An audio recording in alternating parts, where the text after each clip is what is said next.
राजस्थान के गढ़ और किले दिखाने की श्रृंखला में आज हम आपको दिखाएंगे राणोली फोर्ट। शेखावाटी में राणोली शेखावतों का एक महत्वपूर्ण ठिकाना था। तो देखिए यहाँ के एक खूबसूरत गढ़ को और साथ ही जानिए उसका इतिहास। शेखावाटी अंचल के सीकर जिला मुख्यालय से लगभग 20 किलोमीटर दूर है राणोली गांव। ये गांव सीकर जयपुर राष्ट्रीय राजमार्ग और रेलवे लाइन पर पड़ता है और यहाँ पर राणोली सिस्सू के नाम से रेलवे स्टेशन है। गांव में जाने के लिए राष्ट्रीय राजमार्ग के पास रेलवे लाइन के अंडरब्रिज से होकर जाना पड़ता है और गांव के मध्य ही बना है रियासती काल की यादें तरोताजा करता ये खूबसूरत गढ़, जिसकी नींव आज से लगभग 450 पूर्व रखी गई थी। खंडेला से दादो सबदारिया शंभू सिंह जी महाराज बैठे से निकल रही आज जगह ने बहुत शुभ लागी जना भी आपको डेरो रहे जैसा लिया और एक गढ़ की नींव शंभू सिंह जी महाराज आपका हाथ से लगवाई।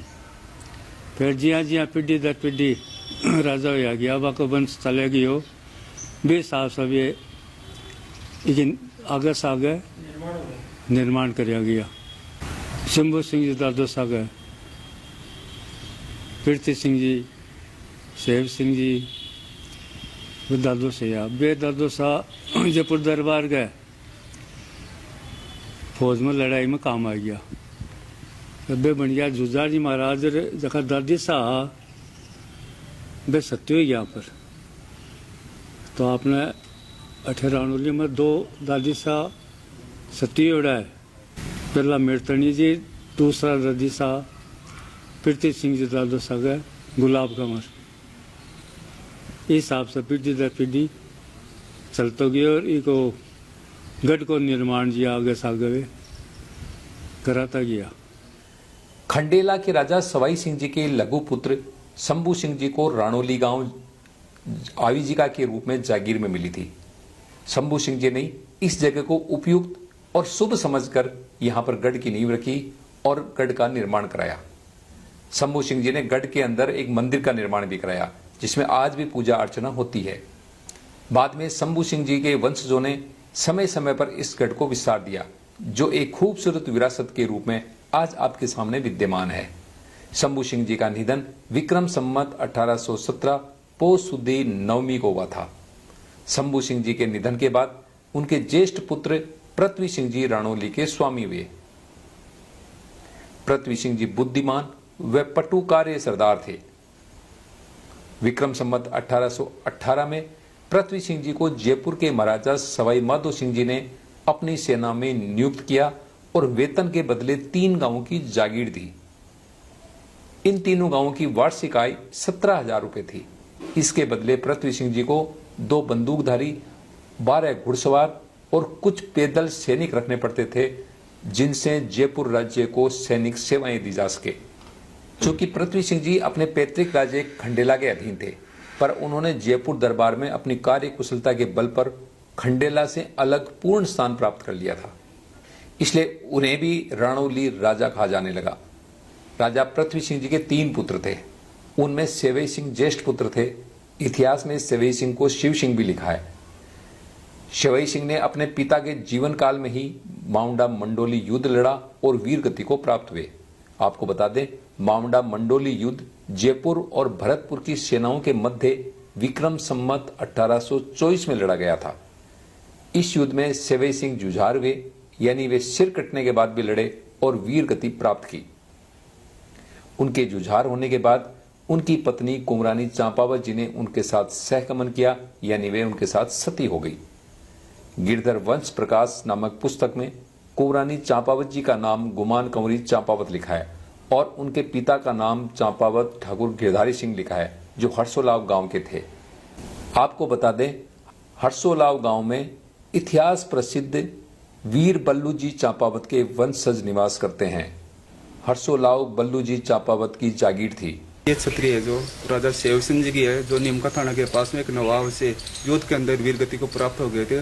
जो दादी साहब हमारे चांपावत जी जो यहाँ पर सत्य हुए थे। हमारे पीछे जो छतरी है सेव सिंह जी दासा की, उनके पास में राजा पृथ्वी सिंह जी की छतरी है। राजा पृथ्वी सिंह जी का निधन विक्रम संवत 1846 में हुआ। उनकी याद में भी राणोली गांव में स्मारक रूपी छतरी बनी है।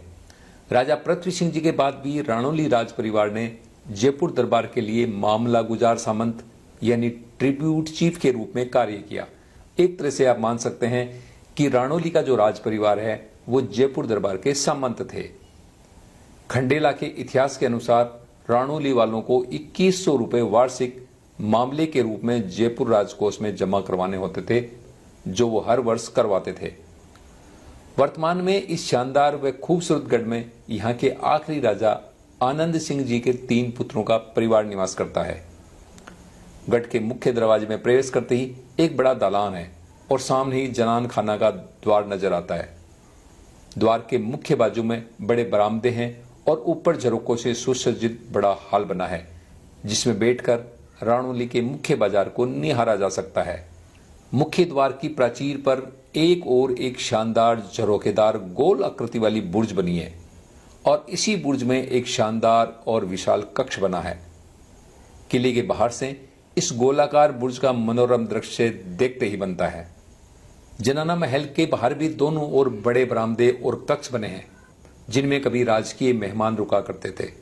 हम भी जब इस गढ़ की कवरेज करने के लिए गए तो हम इसी बरामदे के अंदर ठहरे और यहीं पे हमने खाना खाया और इसी बरामदे के अंदर बैठ करके हमने और पूर्व राज परिवार के सदस्यों से राणोली के इस खूबसूरत महल के बारे में और इतिहास के बारे में जानकारी ली। जनाना महल के प्रांगण में एक प्राचीन मंदिर बना है। जनाना महल में भी कई बड़े बड़े कक्ष दर्शनीय हैं, जहां पर कभी राणोली की रानियां रहा करती थी और आज भी राणोली राज परिवार की महिलाएं इन शानदार कक्षों के अंदर निवास करती हैं। अब चलता चलता आज माकी 10वीं पीढ़ी आएगी। सब 1947 में जब देश आज़ादी हो बेटे पर राजा अमर सिंह जी आ और अमर सिंह जी का बेटा माका पिताजी आनंद सिंह जी जठातानी व जागीरी चाली। के बाद में 1947 बाद में 1952 53 बाद में वह जागीरी चली गई। अब मैं 3 भाई यहाँ पूर्ण सिंह जी, भीम सिंह, नरेंद्र सिंह छोटे भाई, 3 भाई गढ़ में रहे। राणोली के पूर्व राज परिवार की यह विरासत बेशक छोटी है पर है बहुत खूबसूरत।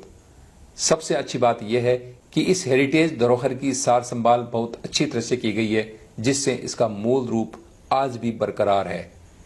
तो ये थी राणोली फोर्ट के इतिहास की जानकारी। अगले वीडियो में हम इसी तरह की नई जानकारी लेकर फिर उपस्थित होंगे। तब तक बने रहें आपके अपने YouTube चैनल ज्ञान दर्पण के साथ। और हाँ, यदि आप राणोली जाना चाहते हैं और ये खूबसूरत महल देखना चाहते हैं तो सड़क या रेल मार्ग से राणोली पहुंच सकते हैं। राणोली सीकर जयपुर राष्ट्रीय राजमार्ग और रेल मार्ग पर स्थित है, यानी राणोली के अंदर रेलवे स्टेशन भी है। तो आप जयपुर या सीकर से रेल द्वारा राणोली पहुंच सकते हैं, या फिर सीकर और जयपुर के बीच में जो बसें चलती है उनमें बैठ करके भी आप राणोली पहुंच सकते हैं। और यदि आपका अपना साधन है तो आप सीकर जयपुर राष्ट्रीय राजमार्ग से राणोली पहुंच सकते हैं। जैसे ही आप राष्ट्रीय राजमार्ग से घूमेंगे तो आपको राणोली की रेलवे स्टेशन नजर आएगी और उसके साथ ही रेलवे लाइन के नीचे से एक आपको अंडरब्रिज नजर आएगा। उस अंडरब्रिज से आप रेलवे लाइन पास कीजिए और उसके बाद सीधे आप बाजार से होते हुए राणोली के इस खूबसूरत और शानदार गढ़ के पास पहुंचिए और देखिए इस शानदार गढ़ के मनोरम दृश्य।